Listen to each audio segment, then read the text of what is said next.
आज का पहला वर्ड मोर्ज, MORGUE। ये प्लेस रिलेटेड वर्ड ही चल रहा है आपका, ठीक है ना। इंग्लिश में अलग अलग प्लेस को अलग अलग नाम से जाना जाता है, तो वही आपको सीख रहे हैं। बहुत हैवी पार्ट होता है, तो धीरे धीरे कवर होगा। मोर्ज, MORGUE, मोर्ज को ही मोर्चरी बोलते हैं, MORTUARY। ये थोड़ा कंफ्यूजिंग है, इसके दो मीनिंग होते हैं, लेकिन आप पहले आप लिखो तब समझोगे। मोर्ज या मोर्चरी, इसका मतलब होता है मुर्दा घर, मुर्दा घर। आज के जो वर्ड्स होंगे कुछ मोर्नफुल टर्मिनोलॉजी होंगी, मोर्नफुल वर्ड्स होंगे, यानी कि मनहूस शब्द। हाँ, ये इंग्लिश के, हमारे जीवन के, इंग्लिश के क्या, किसी भाषा की मनहूस शब्द है। आज मरने मारने वाली बात में कुछ आएगा इसमें, ठीक है। अब मोस्ट इंपोर्टेंट होगा, अक्सर पूछे जाते हैं, मोर्च या क्या कहेंगे, मोर्चरी। इन दोनों का मतलब क्या होता है, मुर्दा घर। तो मुर्दा घर का मतलब क्या, जहां, ध्यान सुनना, ठीक है, बहुत इंपोर्टेंट है। मुर्दा घर का मतलब क्या, a place where dead bodies are kept, जहां मुर्दों को रखा जाता है। A place where, a place where dead bodies, dead bodies. एक वर्ड में आपको और क्लियर करता हूं, डेड बॉडीज जो है वो सिंपल वर्ड है। डेड बॉडीज को हाई लेवल इंग्लिश में कॉप्सेस भी बोलते हैं, CORPSES। हो सकता है वहां पे डेड बॉडीज नहीं दे करके कॉप्सेस दे देगा। तो आप सोचो कि कुछ बच्चा सोचता है कॉप्स मतलब पुलिस की हत्या होती है, जहां पुलिस को रखा जाता है पकड़ के, नया वर्ड है, सो नहीं, वो कॉप्स होता है, COPS। ये क्या होता है, कॉप्सेज, CORPSES। एक होता है क्रॉप्स, CROPS, जिसका मतलब फसल होता है, ग्रेन्स रिलेटेड वर्ड्स हैं, ठीक है। जहां वोकैबुलरी इसकी हार्ड होती है, ये पहले आपको माथा फिट करना पड़ेगा, इसके नॉर्मल वोकैबुलरी आते ही नहीं है। चाहे आप स्टेनो में बैठ जाएंगे ना, तो भी वर्ड आपको बहुत अच्छा रखना पड़ेगा इंग्लिश, ठीक, क्लियर है। हाँ, चलिए बाद में डिस्कस करते हैं इसको, ठीक है। क्रॉप्स यहाँ क्या लिखना है, CORPS। A place where dead bodies and corpses are kept, जहां मुर्दों को रखा जाता है। इसका तो डेफिनेशन ठीक से देखना, ठीक है। कंप्लीट। अगला लिख लिए, अगला लिखिए, सेमेट्री, CEMETRY, सिमेट्री, ठीक है। इसी को सेपलकर भी बोला जाता है, SEPULCHRE, सेपलकर, SEPULCHRE, सेपलकर, ठीक है। इसी को ग्रेव यार्ड भी बोलते हैं, GRAVEYARD।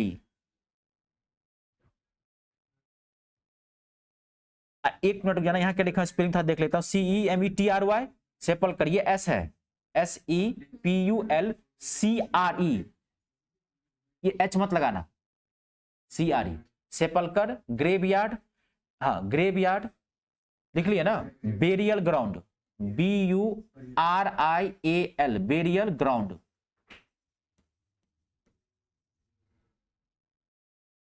Burial ground. इसी को चर्च यार्ड भी बोला जाता है। मैं आपको वोकैबुलरी रटा नहीं समझा रहा हूं, सारे वर्ड्स एक साथ लिखा दे रहा हूं। चर्च यार्ड, CHURCHYARD, ठीक है।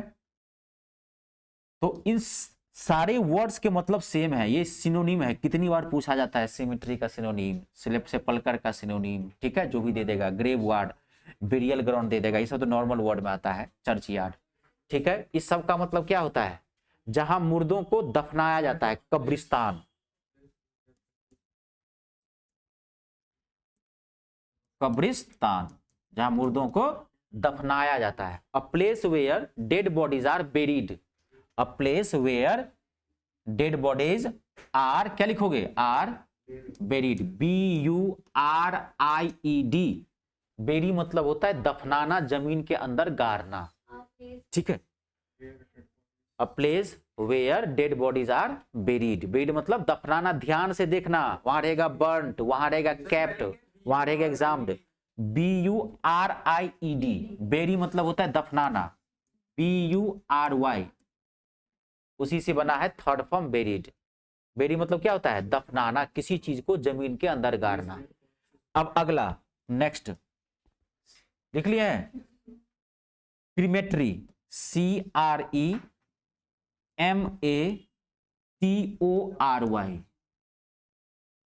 क्रीमेटरी। क्रीमेटरी को क्रीमेटोरियम भी बोला जाता है, CREMATORIUM,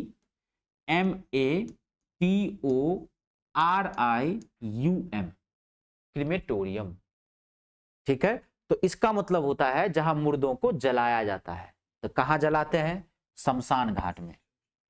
इस हिंदी भी लिख देता हूं, इसकी हिंदी भी टफ होती है थोड़ी। आधा स मो तालब स, फिर पूरा स लाइन और न। इसको मरघट भी बोलते हैं, इसको कुछ लोग श्मशान भी बोलते हैं। ठीक है, हाँ, लेकिन लिखा ही जाता है, लेकिन शमशान घाट इसको क्या बोलते हैं? मरघट, मरघट। हिंदी भी ठीक कर देता हूं, मरघट। और हिंदी लिख दूं? शवदाहगृह, शवदाहगृह। सब तरह के छात्र हैं, हिंदी भी आप देख लीजिए, अपनी भाषा है।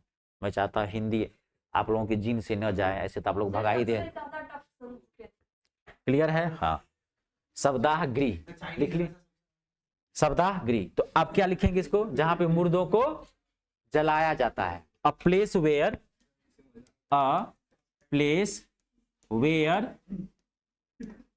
Dead bodies are burnt, BURNT। Burn मतलब क्या होता है? जलाना। तो ये हिंदू धर्म में मुर्दों को क्या होता है? जलाया जाता है। तो ये हम लोगों के लिए हो गया। और मुस्लिम धर्म में, क्रिश्चियन में दफनाया जाता है भाई, तो मुस्लिम धर्म में दफनाया जाता है। तो इसके लिए क्या हो गया? ये हो गया। और चर्च यार्ड एक वर्ड में लिखा हूं यहां पे, देखिए तो समझा देता हूं। क्रिश्चियन में जहां क्रिश्चियन जो लोग होते हैं, क्रिश्चियन जो होते हैं, जहां वो लोग पूजते हैं, अपनी ईश्वर की आराधना करते हैं, तो अंतिम यात्रा भी वहीं पे दफनाई जाती है। आप देखे होंगे बहुत जगह ऐसे चर्च देखे होंगे, तो चर्च के पीछे ही उसका जो है सुहा सेमेट्री होता है। इसलिए क्या वर्ड लिखा गया है यहाँ पे? Church word. यही एक ऐसा धर्म है जहां पूजा होती है, वहीं पे भी अंतिम क्रिया होती है एक मनुष्य के जीवन की। इसलिए चर्च यार्ड बहुत पॉपुलर है। ये प्रॉपरली क्रिश्चियन के लिए यूज किया जाता है। ठीक है, एक बच्चा बोल दिया था, सर हम देखे यहाँ बुराड़ी में हमारा यहाँ जो है सो है ही नहीं, चर्च तो है पीछे में, कहाँ है कोई दफनाने वाला? तो अब ऐसे तो अब बाद में तो कुछ हो सकता है, नॉर्मली आपके भी आसपास हो सकते हैं, लेकिन प्रॉपरली ऐसे ही होता है। कंप्लीट है। तो आज कुछ मनहूस शब्द है, तो आगे बढ़ते हैं। अगला लिख दिए, नेक्स्ट वर्ड।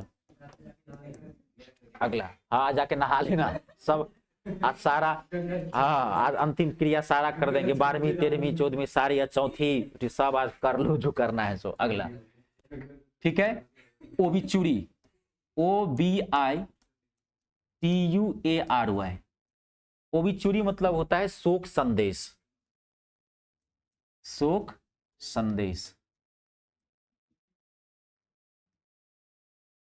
ठीक है, a notice of a person's death, a notice या information, a notice of a person's death, किसी के मरने की खबर। कभी कभार आप न्यूज़पेपर वगैरह में आप लोग देखते होंगे, कभी कभी देखे होंगे, जब हाँ लिखा रहता है शोक संदेश या शोक समाचार, नहीं देखेंगे खतरनाक हाफ साइज फोटो, जैसे कहीं लिखा रहे तो आपको लिखा रहेगा ओबिचुरी। अब हिंदी अखबार में भी आप देखेंगे, इंग्लिश में तो ओबिचुरी लिखा रहेगा, अब हिंदी अखबार में भी शोक संदेश नहीं लिखा रहता, देखेंगे ओबिचुरी लिखा रहेगा आपको। अब समझ जाना कोई न कोई टपक गया है, धरती से निकल गया है। अब कौन है वो देखना। ठीक है, अगला, हाँ ठीक है, तो अ पर्सन्स डेथ, ये किसी के लिए भी हो सकता है। ठीक है, अगला, हाँ ऑटोप्सी, AUTOPSY, ऑटोप्सी। ऑटोप्सी मतलब होता है शव जांच, it's a very very important. ठीक है, शव जांच। ऑटोप्सी एक नॉर्मल वर्ड है, आप जानते भी होंगे। ऑटोप्सी को नॉर्मल भाषा में पोस्टमार्टम भी बोलते हैं।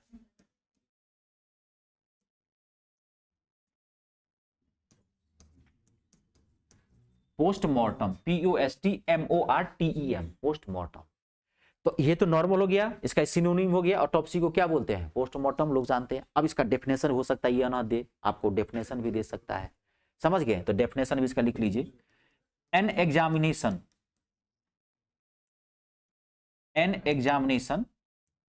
Of a dead body. ये जितने भी अब वर्ड्स लिखे हैं ना, ये कंफ्यूजिंग है, सारा डेथ से ही रिलेटेड वर्ड है। जब ये क्वेश्चन आपको पूछेगा तो इसका ना डेफिनेशन घुमाता है। अगर आप सही से देखेंगे तो बन जाएगा, नहीं तो माइंड हड़बड़ाया रहेगा, फिर आपसे नहीं बनेगा। मैं सतर्क कर दिया हूँ। हाँ, ये आपको जितना आसान लग रहा है उतना है नहीं, क्योंकि वर्ड्स क्लैशिंग है, माइंड क्लैश करेगा। ठीक है, अभी आप क्लास में मैं हंसा बजा कर वो पढ़ा रहा हूँ, कहानी टाइप सुना रहा हूँ, तो इसलिए आपको माइंड में छप जाएगा। हाँ, वो चीज ईमानदारी से सुनते हैं, समझते हैं, तो फिर कोई दिक्कत नहीं है। An examination of a dead body, ठीक है, an examination of a dead body, ठीक है, टू फाइंड आउट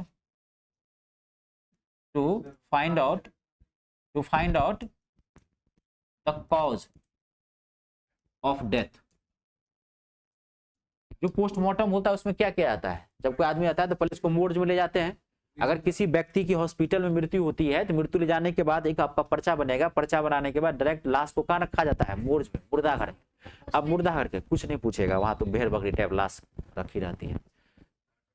तो वहां पे ईश्वर करे, जब भी मैं तो यही चाहता हूँ कि जहाँ मेरा जन्म हुआ है, अपनी धरती गाँव, वही मेरी मृत्यु हो। लेकिन आजकल ऐसा होता नहीं है, आदमी पापी हो गया, धर्मी हो गया है, बहुत पाप करते हैं, तो घिना के तो मरना है ही। तो हॉस्पिटल में ना मरे तो बेटर है, नहीं तो बच्चे लाश उठाने के लिए भी नहीं आएंगे, क्योंकि 15 दिन 10 दिन 7 दिन बाद आपको लाश मिलती है। क्योंकि एक ना फॉर्मुलेशन होता है हॉस्पिटल के अंतर्गत, और इतना बास मार रहा होगा, बेटा भी कहेगा ये परे रखो इसको, समय है, वो सबके साथ होता है। तो घर में मरे तो ठीक है, अपना मर गए, बेटा साथे साथ जला दिया, वो अलग है, ठीक है। तो तब अच्छे कर्म बुरे कर्म जैसा करेंगे उसके हिसाब से मिलता है, मौत तो है। क्लियर है? To find out the cause of death. तो पोस्टमार्टम क्या होता है? मुर्दा घर के बाद 3 दिन 4 दिन बाद एक इसके लिए बनता है, समझ गए ना? एक पोस्टमार्टम जो है सो पेपर बनेगा, और उसमें आपको बता देगा कि इसकी जो मृत्यु हुई है क्या कारण था, सांस फूलने से हुई है, जहर खाने से हुई है, या नेचुरल डेथ हुआ है, क्या हुआ है, वो आपको बता देगा, क्योंकि कुछ लीगल प्रोसेस होते हैं। ये भी थोड़ा देखना, पोस्टमार्टम कब होता है? मुर्दा घर में जाने के बाद। ये नहीं सोचना कि मुर्दा घर से पहले ही पोस्टमार्टम हो जाता है, समझ गए? पहले बॉडी को मोर्ज में ले जाता है, फिर एक कागज बनेगा, उसके बाद बनेगा। सुनो चाहे नहीं सुनो, मैं बता दिया। अगला है यूथेनेसिया, EUTHANASIA,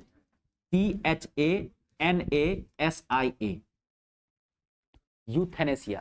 यूथेनेसिया का मतलब होता है इच्छा मृत्यु, इच्छा मृत्यु,